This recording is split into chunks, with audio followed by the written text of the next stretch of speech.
Bu da benim hanım xatın anam. Allah ömür versin. Allah sağ can sağlığı uzun ömür versin. Burada bizim Laçın rayonu Ağbulaq kəndimizdir. Doğma vətənimiz, öz qapımız. Bugün üstündə gəlmişəm.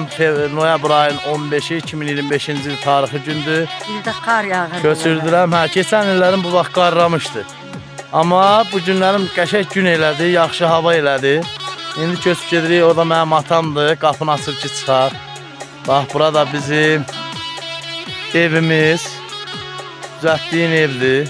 Evi də qurulu qoyursan. Hə, də evdə qurulu qoyuyor. Hə. Allah şəhidlərimizə rəhmət eləsin, qazilərimizə şəfa versin.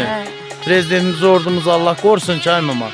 Neçə ildir ki, bu vətənə rahat şəkildə gəlirik, gedirik. Dövlətimizi, hökumətimizi qorusun Allah təala.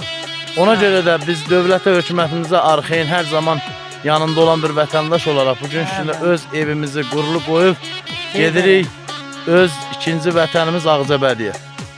Azərbaycan xalqını Allah qorusun. Bir də amin, amin. Xalqımıza yaman gün göstərməsin. Amin. Allah sağ olun. Sağ ol, var ol. Borcumuzdur, hamının valideyni olan borcumuzdur, var olasın.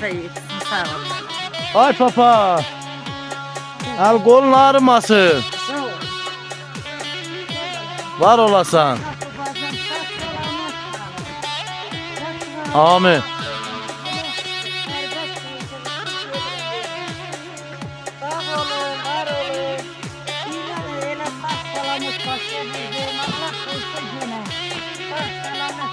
Gelirim bak bir evimin altına. Bir evim bana öyle bilirəm villa.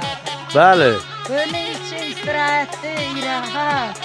Allah sağ ömür versin. Değilim çiçeğe marane. Neyse de indi qar, kıyamet.